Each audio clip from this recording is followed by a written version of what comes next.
Assalamualaikum warahmatullahi wabarakatuh. Alhamdulillah.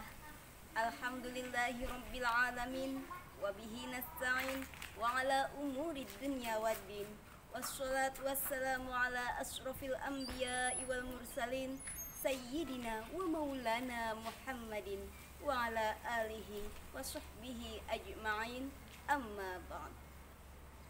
Pemirsa yang dirahmati Allah Subhanahu wa Ta'ala, manusia merupakan makhluk yang berbudaya dan bermasyarakat.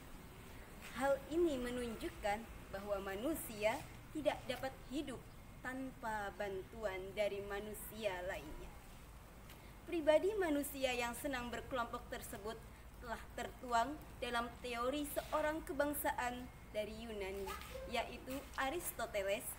Beliau mengungkapkan manusia adalah zoonpolitikon, yaitu makhluk sosial yang menyukai kehidupan berkelompok.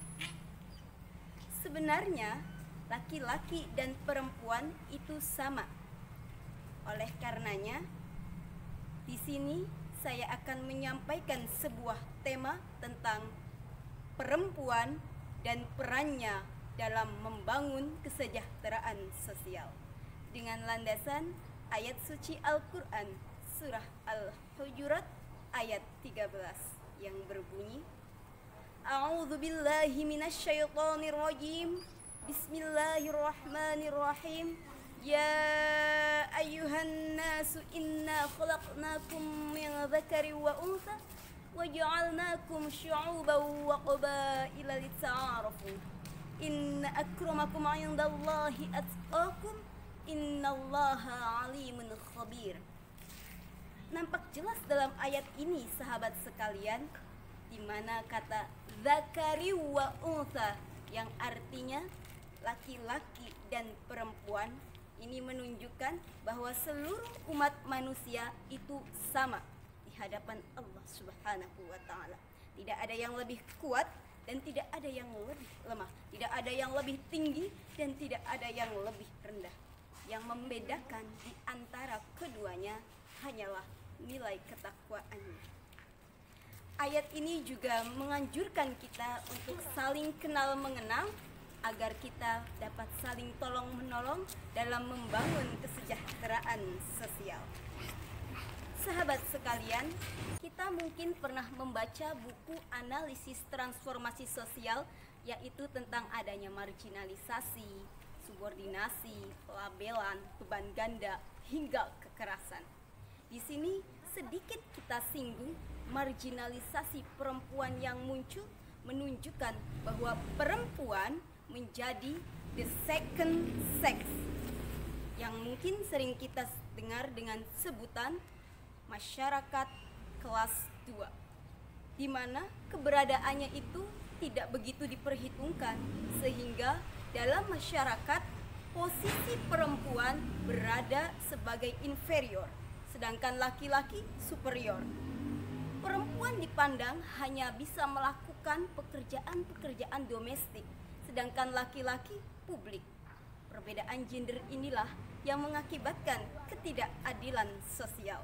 Padahal sudah jelas dalam pasal nomor 27 Undang-Undang Dasar Republik Indonesia menjamin kesamaan hak bagi seluruh warga negara, baik laki-laki maupun perempuan.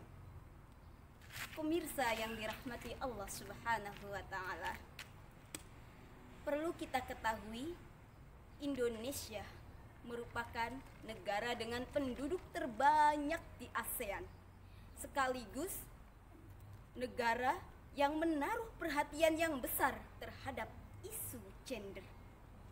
Oleh sebab itu, Indonesia melakukan pemberdayaan perempuan sehingga sampai saat ini perempuan di Indonesia sudah memperoleh haknya sesuai yang diamanatkan Undang-Undang Dasar.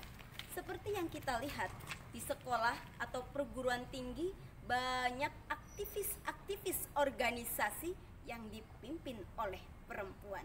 Di masyarakat, RT, RW, bahkan kepala desanya pun ada juga yang perempuan. Di perkantoran ada juga direkturnya perempuan.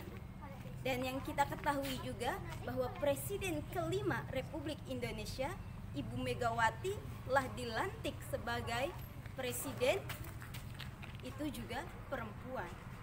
Dan yang sedang booming saat ini yaitu Ibu Sri Mulyani yang telah dinobatkan sebagai Menteri Keuangan terbaik di dunia. Itu juga dari Indonesia, perempuan.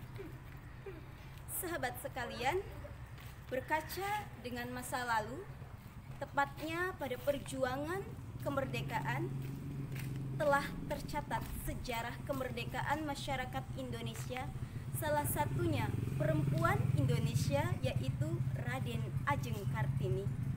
Beliau merupakan seorang perempuan emansipasi yang berhasil mendobrak stigma patriarki.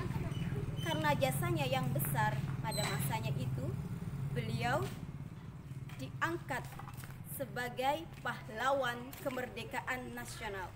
Dan hari kelahirannya, tepatnya pada tanggal 21 April, dijadikan sebagai hari besar nasional yang sering kita sebut dengan Hari Kartini. Dengan demikian, dari kisah singkat Raden Ajeng Kartini itu bisa menjadi salah satu bukti feminis kesetaraan gender, bahwa bukan hanya kaum laki-laki saja yang bisa menjadi nahkoda penggerak negara, namun perempuan juga berperan di dalamnya. Mungkin itu saja yang dapat saya sampaikan. Semoga bermanfaat untuk kita semua. Wassalamualaikum warahmatullahi wabarakatuh.